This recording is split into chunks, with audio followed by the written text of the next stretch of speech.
Muy buenos días para todos. Vamos a conversar en esta oportunidad en la cuarta edición del Congreso Virtual Venezolano de Radioimagenología sobre la resonancia multiparamétrica de próstata cumpliendo con los parámetros del PIRAPS versión 2.1. Muchas gracias por la invitación y muchas gracias sobre todo por la participación en la educación continua. Soy Carlos Guevara, me desempeño como técnico radiólogo en las áreas de tomografía computada y resonancia magnética en Hospital de Clínicas Caracas, Urológico San Román. Soy director de la empresa Neoimágenes, empresa encargada de la educación continua, miembro de la Sociedad Latinoamericana de Resonancia Magnética Solarén. En esta edición del cuarto Congreso Virtual Venezolano, me desempeño como vicepresidente del comité organizador del mismo. Soy aplicacionista en las áreas de tomografía computada, resonancia magnética, estaciones de trabajo en la plataforma G Healthcare. Y acá se encuentran mis contactos, mis redes sociales. Estamos a la orden para cualquier pregunta, cualquier información adicional que puedan ustedes requerir.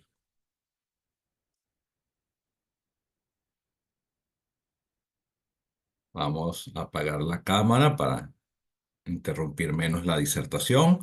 Para esta charla no presento ningún conflicto comercial. Las imágenes presentadas son realizadas por mí, mi grupo de trabajo.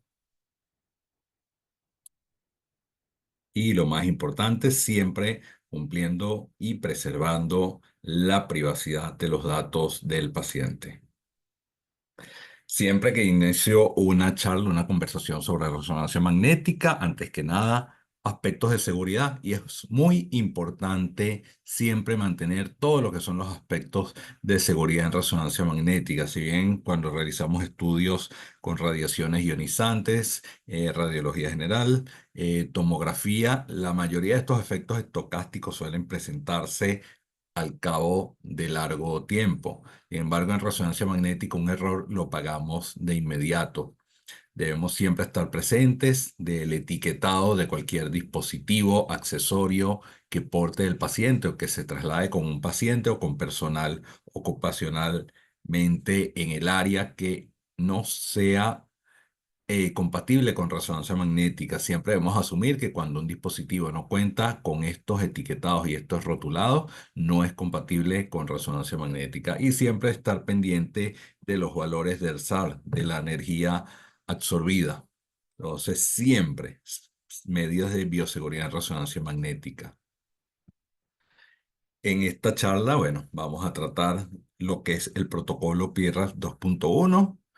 Pero debemos recordar que el cáncer de próstata es el tumor maligno más frecuente en el varón y sobre todo a nivel estadístico en Latinoamérica.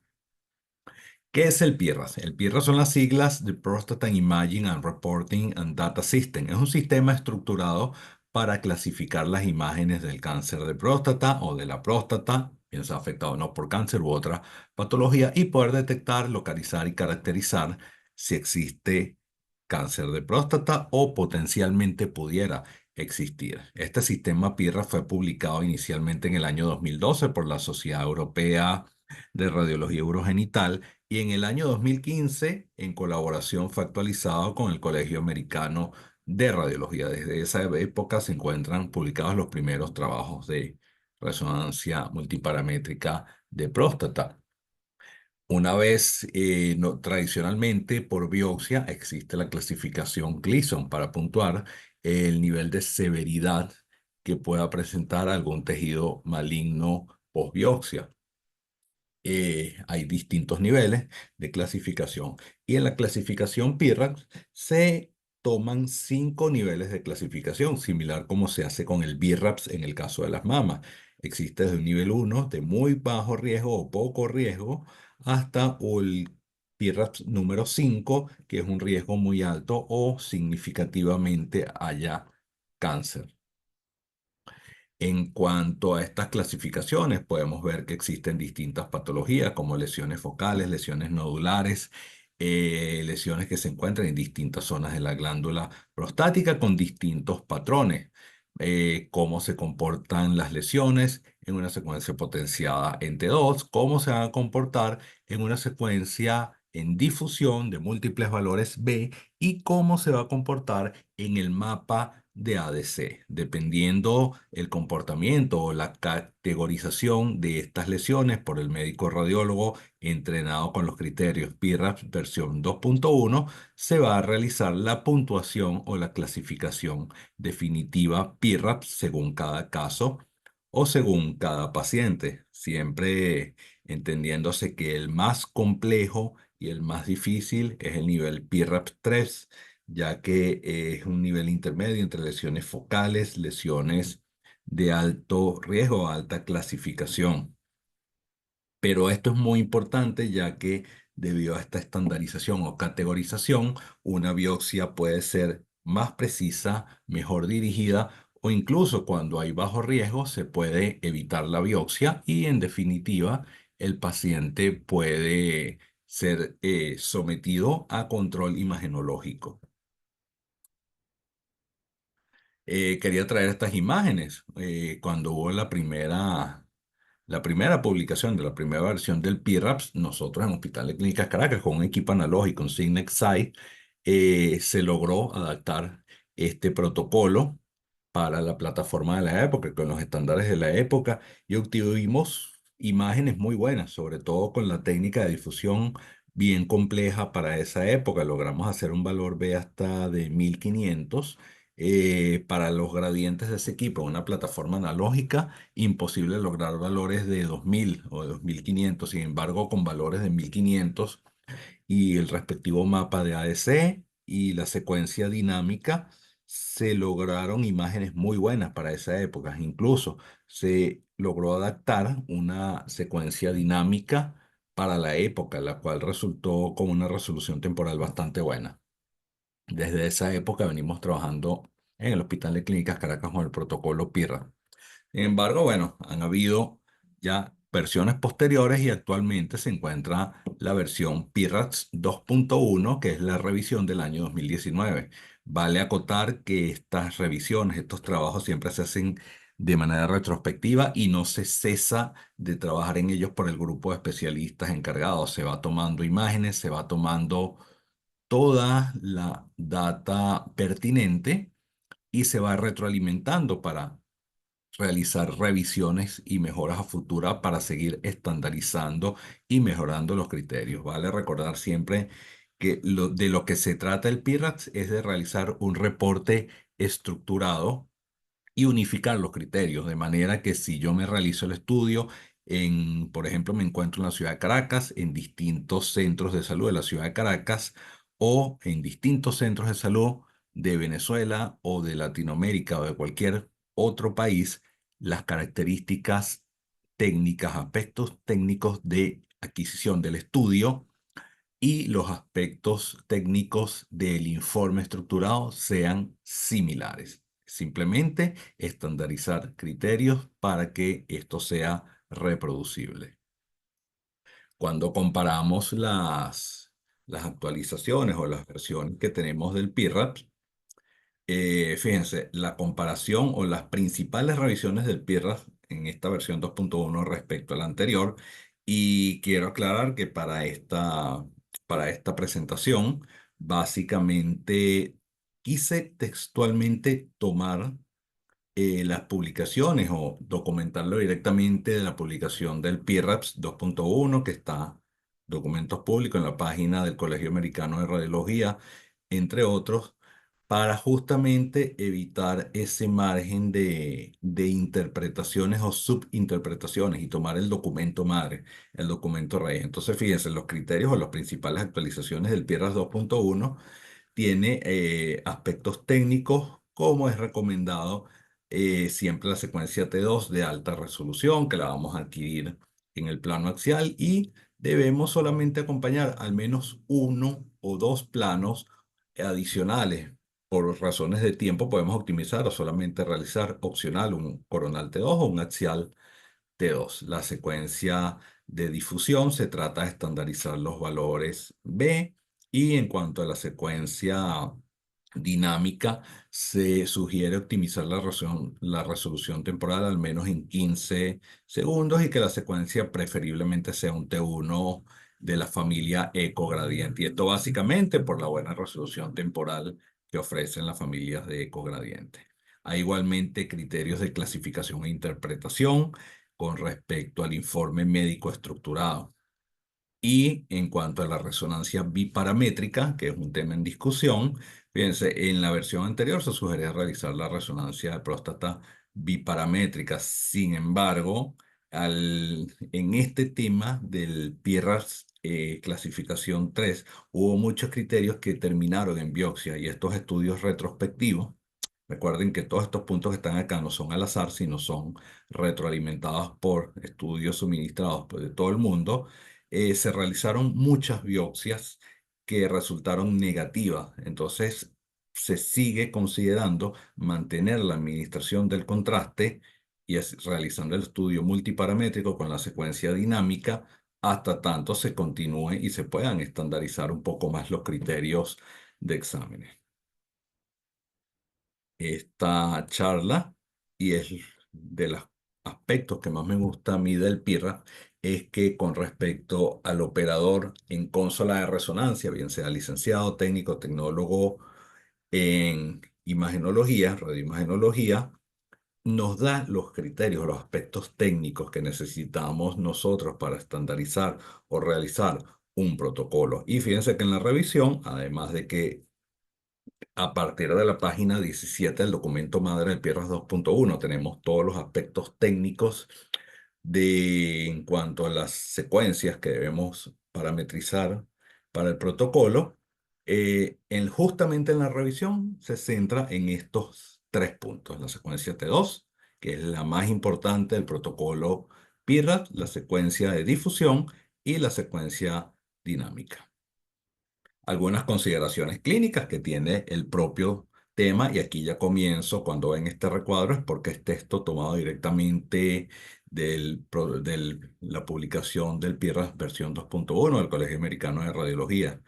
Nos dice, y esto básicamente era un problema, que un conflicto que teníamos iniciando el protocolo PIRAS, que nos llegaban pacientes con biopsia reciente y esto genera siempre problemas de inflamación, hemorragia, cambios inflamatorios, sobre todo en técnica de difusión, que pueden causar peak fail. Entonces, esto ya se ha ido entendiendo un poco la importancia del protocolo PIRAT y hoy en día no se realiza o no se debe realizar una biopsia prostática sin antes haber realizado una resonancia multiparamétrica. Incluso ya hoy en día se realizan las biopsias a nivel perianal por vía fusión de imágenes con las imágenes obtenidas por resonancia multiparamétrica de próstata. La recomendación: no debemos realizar una resonancia de próstata multiparamétrica al menos 6 semanas antes de haber realizado una biopsia, justamente para evitar esos cambios inflamatorios y microhemorragias que puedan causar peak fails o fallas en la interpretación de las imágenes. En cuanto a la preparación del paciente, no existe un consenso definitivo. Vamos a tener múltiples artefactos por movimiento, peristaltismo. Se puede administrar agentes antiespasmódicos. Sin embargo, debería tratar de evitarse el uso de los mismos. Primero, por incrementar costos al estudio y porque se pueden producir algún tipo de reacciones alérgicas o en el organismo por los mismos. ¿Tenemos cómo evitarlo? Sí, si tenemos por ejemplo, secuencias de llenado radial del espacio K, como Propeller, Blade, Multivane, o utilizar faja abdominal y pélvica en el paciente también puede ayudar un poco.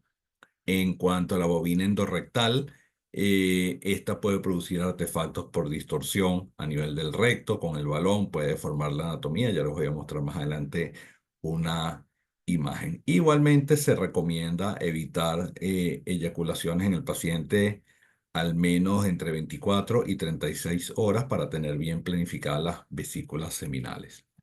Especificaciones técnicas de la resonancia multiparamétrica de próstata deben ser, se sugiere que sea al menos en equipos de 3 Tesla, es lo que sugiere el protocolo PIRA, y nos dice que si se va a realizar en equipos de 1.5, preferiblemente equipos analógicos, equipos digitales, corrijo, de alta resolución con bobinas de superficie de al menos 12 o 16 canales con secuencias de alta resolución y preservando los protocolos en cuanto al campo de visión, FOV y espesor de corte, ya que esto puede generar, en caso contrario, imágenes negativas o resultados negativos.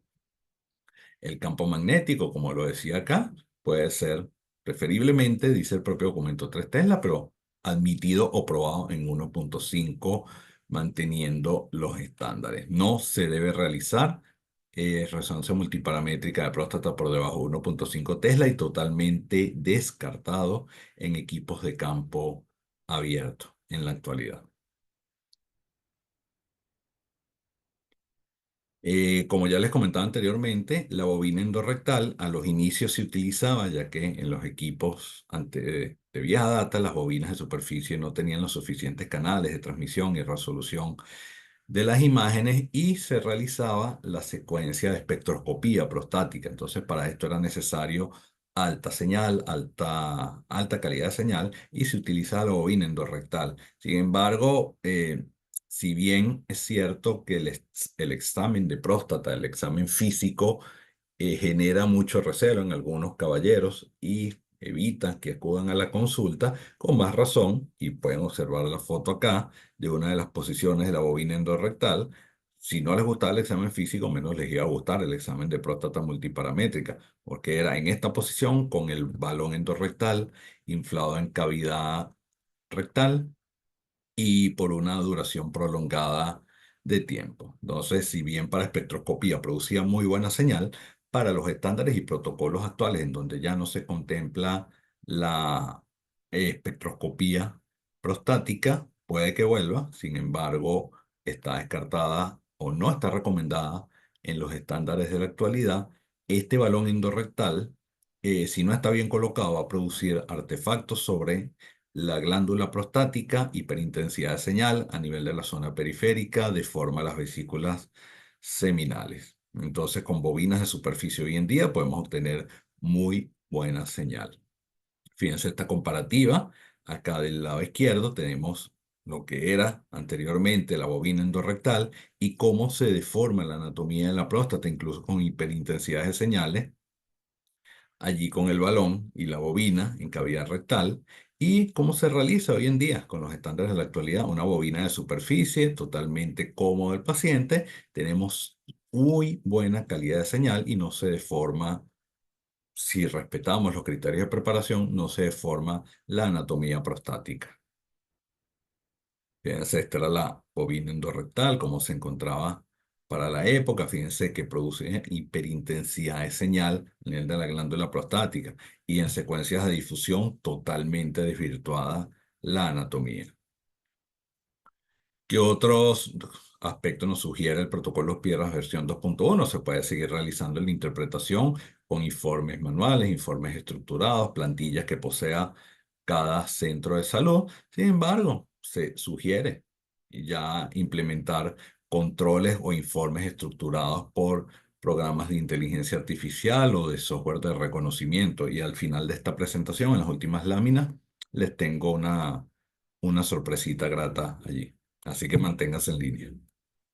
Protocolos de trabajo. Sugerí en la mayoría de los centros de imágenes y lo que nos sugiere Pierras versión 2.1, una secuencia localizadora, un axial T1 panorámico. Ya voy a dar los aspectos técnicos que nos sugiere el Pierras versión 2.1 para cada secuencia.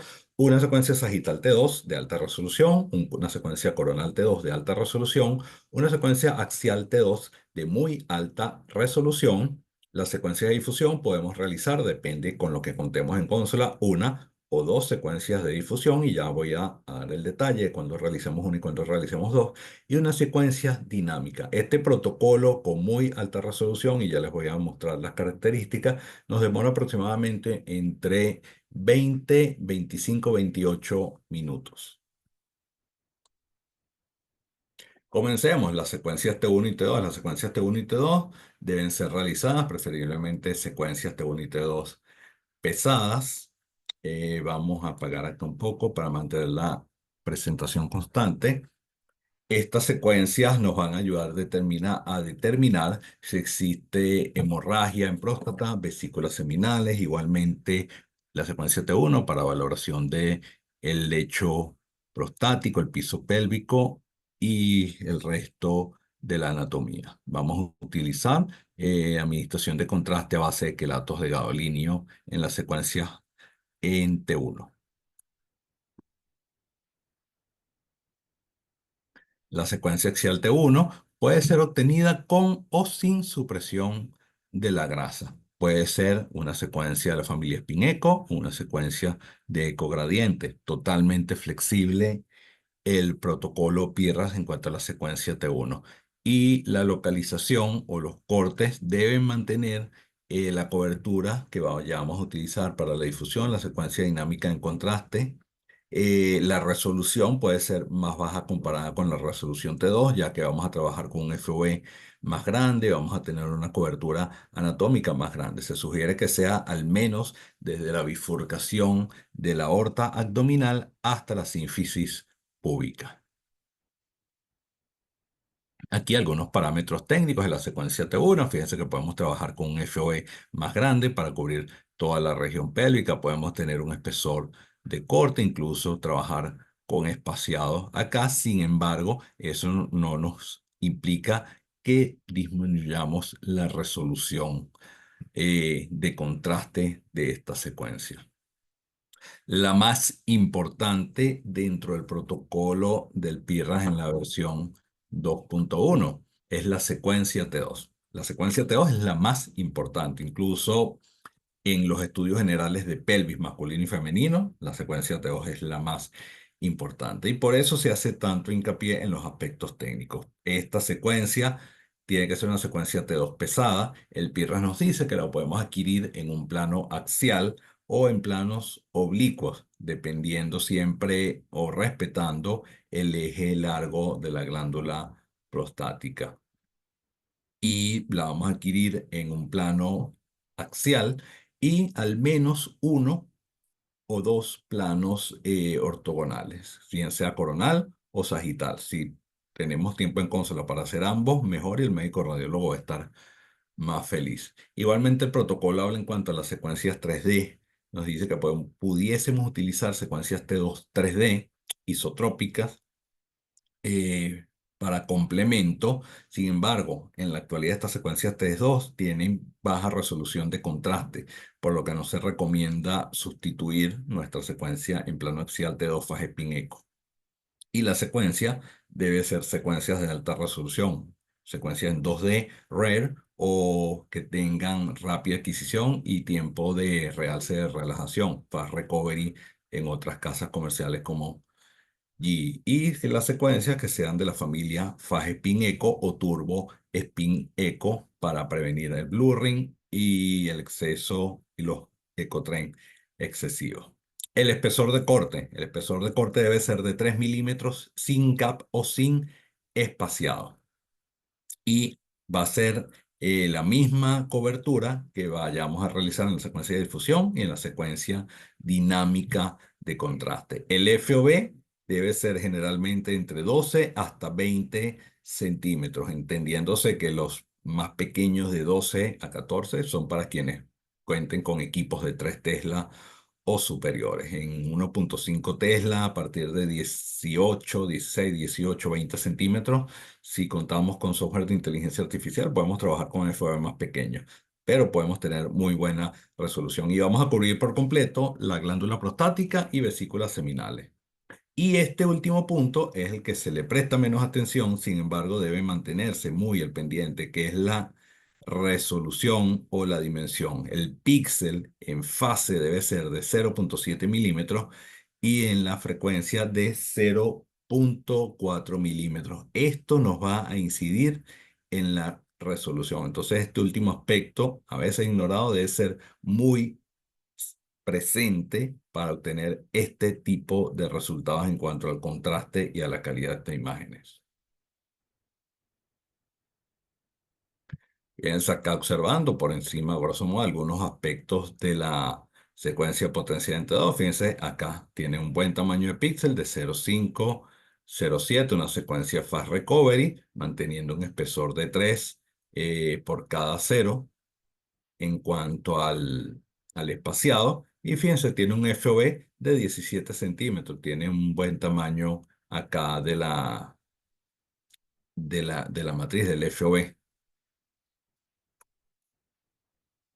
Lo que decía en cuanto a la orientación o a la planificación, fíjense, podemos hacer los cortes con respecto al eje largo de la próstata, perpendiculares, o lo podemos hacer estrictos. Si contamos con un software de inteligencia artificial o de reconstrucción, con los planos estrictos nos va muy bien, ya que va a autoposicionar todos los planos de forma inmediata para realizar el informe estructurado. En cuanto a las especificaciones técnicas del sagital coronal, podemos ser un poco más flexibles en cuanto a la resolución, tampoco que nos vamos a ir con un píxel exageradamente grande. Sin embargo, son secuencias auxiliares o complementarias para el médico radiólogo para ayudar a solventar si existe algún tema en cuanto a volumen parcial. La secuencia de difusión,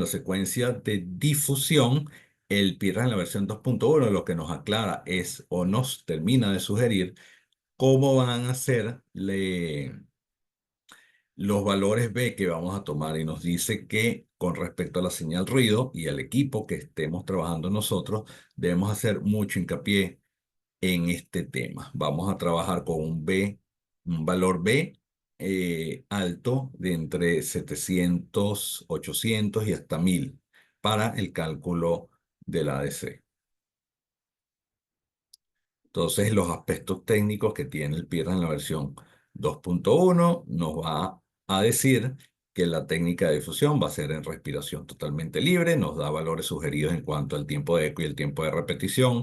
Y aquí muy importante, el espesor de corte, si bien la cobertura va a ser la misma del axial T2 y de la secuencia dinámica, aquí nos dice que el espesor de corte puede ser de 4 milímetros sin gap. Y esto es muy importante, ya que si hacemos cortes más pequeñitos, como el axial T2, cortes cada 3 milímetros, lo que vamos a obtener de resultado es una secuencia demasiado artefactuada que no nos va a brindar información diagnóstica. Hacerlos de 4 milímetros, obtenemos una imagen de buena calidad sin artefactos. La dimensión en cuanto al píxel puede ser alrededor de 2,5 milímetros, lo cual es bastante flexible, y el FOV entre 16 y 22 centímetros. Sin embargo, hoy en día las distintas casas comerciales cuentan ya con secuencias zoom o focus que trabajan con una matriz de fase bastante pequeña y puede ser de 20, 24 centímetros por 11 o por 9 en fase, lo que permite una muy alta resolución y poca distorsión de contraste. Y el PIRA entonces nos dice que vamos a trabajar con valores bajos de 0 a 100 y un valor alto entre 800 y 1000. Y con este valor es que vamos a calcular el mapa de AEC para evitar el efecto kurtosis. Y luego vamos a trabajar con un valor alto de al menos 1400. Si tenemos gradientes para trabajar con 2000 o 2500, bienvenido sea. La diferencia acá la hace si contamos con una difusión sintética o difusión computada o calculada, ya que por kurtosis, para evitar este tipo de artefactos, deberíamos adquirir una difusión de 0 o 100 y hasta 800 o 1000 y luego el valor alto de 1400 o 1000 calcularlo aparte. Sin embargo, como les dije, si contamos con una difusión Magic, una difusión calculada o sintética, podemos extrapolar y obtener estos valores en una sola secuencia y nos ahorramos bastantes minutos. Además que la señal ruido en una secuencia de difusión de 800 de 1000 es muchísimo menor que calculada con un valor super alto de 1400 o 2000. Aquí algunos de los parámetros, fíjense, esto es lo que les comentaba, esta secuencia de fusión, está 4 milímetros, esta es una secuencia focus que tiene una fase mucho más pequeñita, si bien ven un UFO más amplio aquí, quiere decir que la fase está mucho más pequeñita, alrededor de 12 o 9 centímetros solamente. Fíjense que tenemos valores bajos, el valor B de 1000, que es el que estamos calculando o es el que estamos basando en la técnica de difusión, y por calculada o por sintética, esto lo podemos llevar o extrapolada. como le quieran llamar, podemos llevar esto a 1400, 2000, 2500 y esto no va a alterar el tiempo de adquisición, ya que es una sola adquisición. Entonces, de los beneficios que tenemos en los equipos modernos. Y en cuanto a la secuencia dinámica o a la secuencia de contraste, podemos hacer una secuencia 2D o una secuencia 3D. Como ya decía al comienzo de las revisiones, sugerí una secuencia de la familia ecogradiente por su buen contraste y rápida resolución temporal.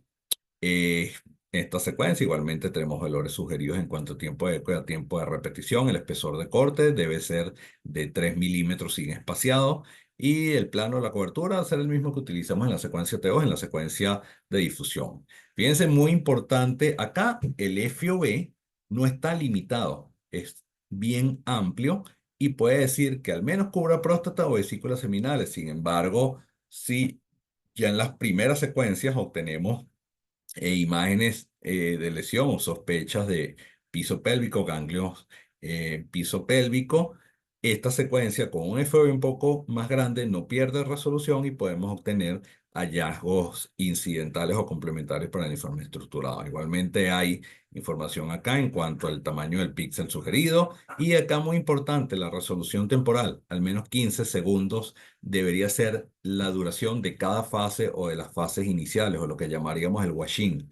Y el tiempo total de observación, al menos 2 minutos, para poder observar el fenómeno de washing y washout, lo que denominamos las famosas curvas de captación de contraste. Dosis sugerida va a depender de la presentación comercial, la concentración de miligramos milimol que presente la ampolla de quelato de dodolinio que estemos utilizando. Y la rata de inyección sugerida, igualmente acá, debería ser para nuestro protocolo de próstata estándar para todos los pacientes.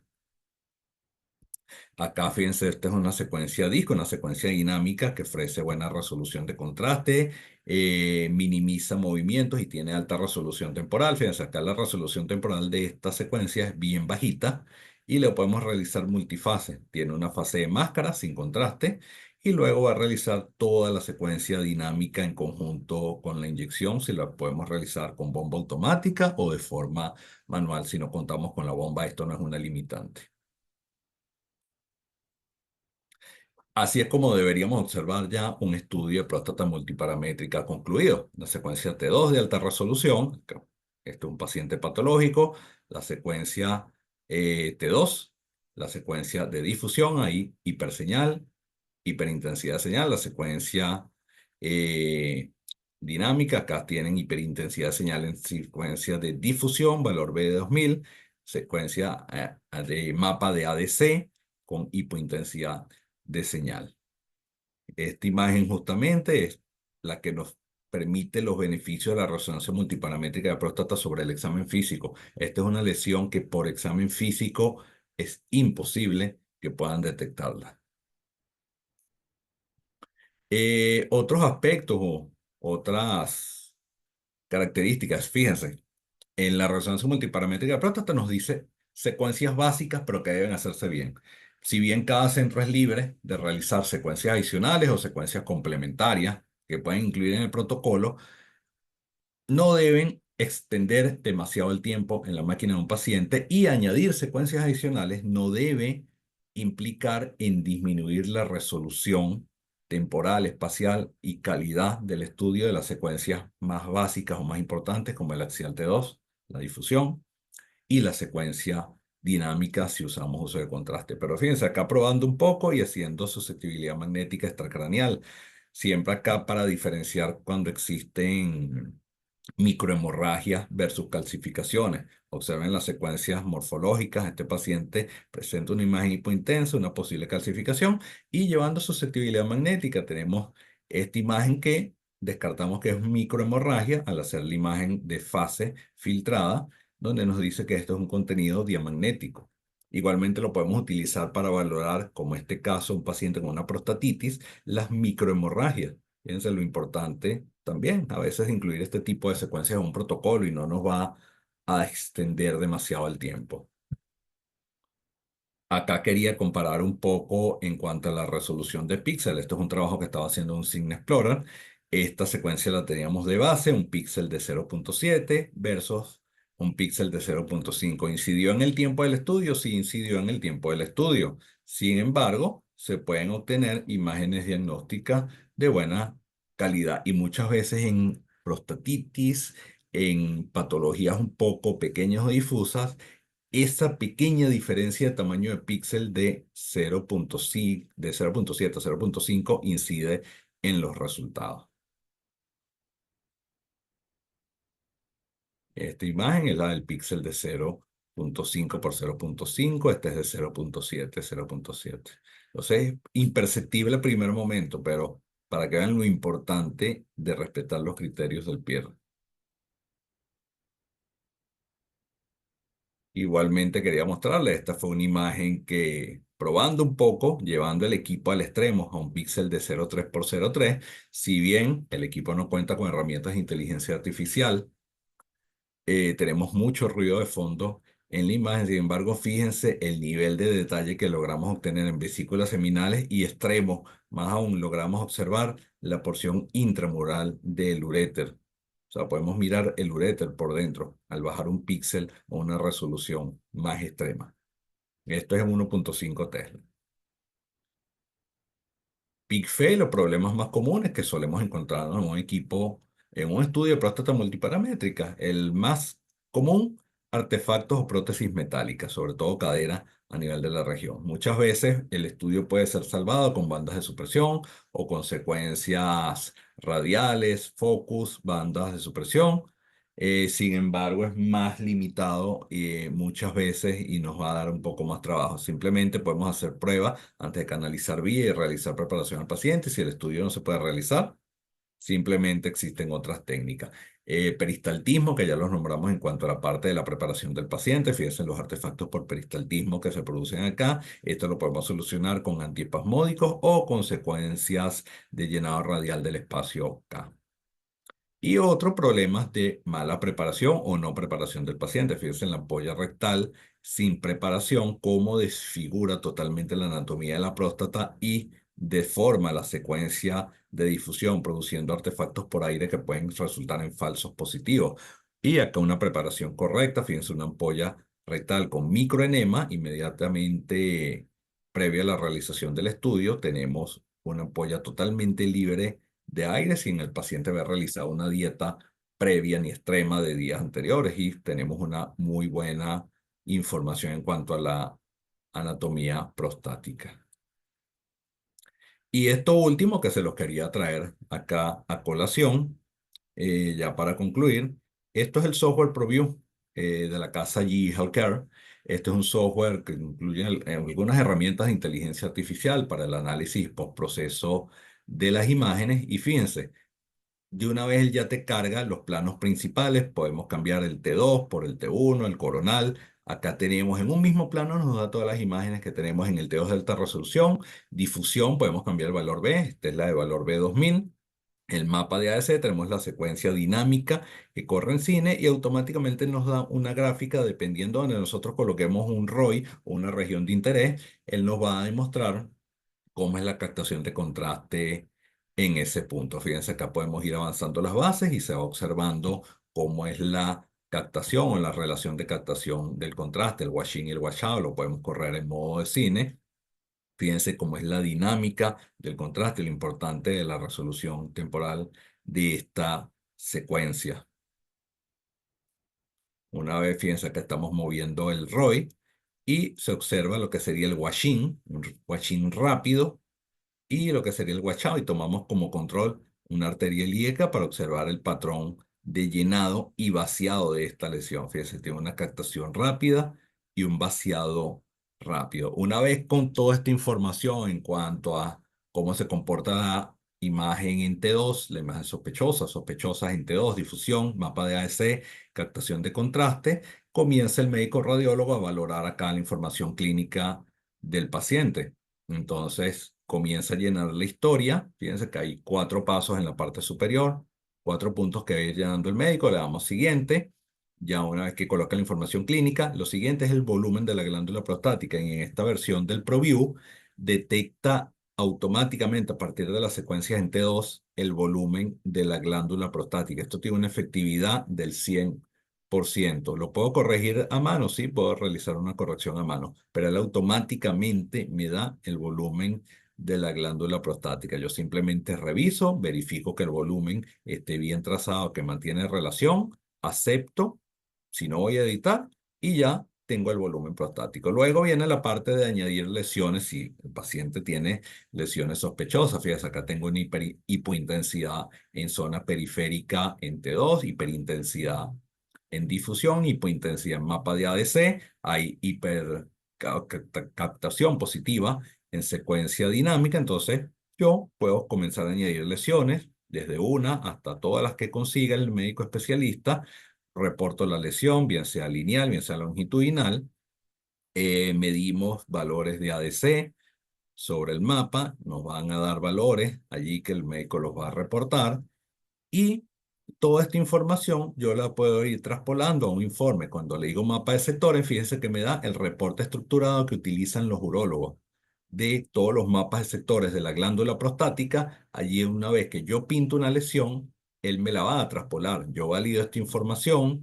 Luego viene lo que es la parte clínica, que el médico radiólogo va a estar entrenado con todos los criterios estándares del PIRAS y va a realizar lo que es la puntuación o la categorización en caso de existir lesión. En el T2, cómo él lo va a puntuar depende de los hallazgos clínicos que él haya realizado.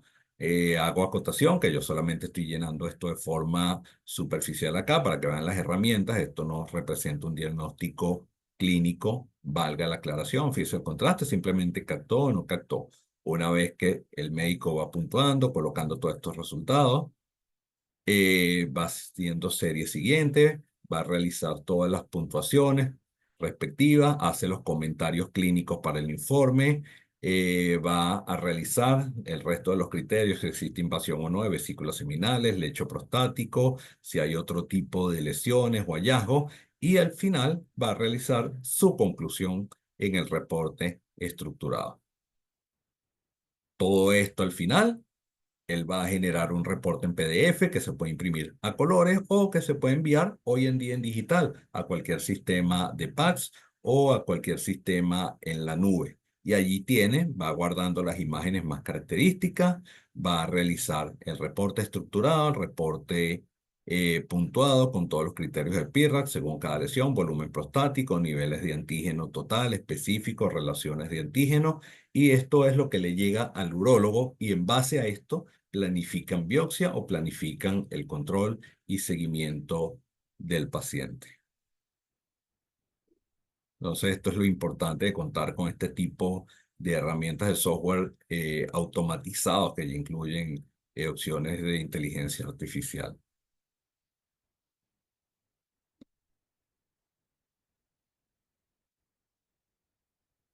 Y bueno, conclusiones al final de lo que estamos observando. Las preparaciones, en cuanto a la preparación, preferiblemente microenema, dieta blanda, evitar la eyaculación vesical, antiespasmódicos según sea necesario, este, generalidades, preferiblemente la intensidad del campo magnético y no es necesaria la bobina endorrectal.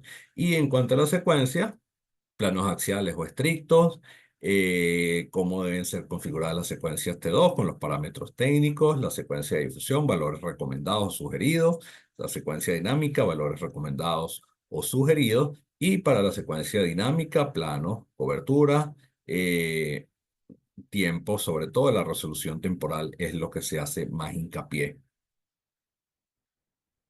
Agradecimiento a mi casa, el Hospital de Clínicas Caracas, el doctor Sergio Tobar, con quien desde el año 2015-2016 venimos trabajando con resonancia de próstata multiparamétrica, la licenciada Cristina Díaz y Beatriz Guevara de SCTCIMED, que me han permitido desarrollarme y obtener todas estas herramientas y siempre experimentar para mejorar la resolución y la calidad de las imágenes de los estudios de diagnóstico y por supuesto lo más importante, a mi familia que siempre me acompaña, me apoya y es mi motivo cada día.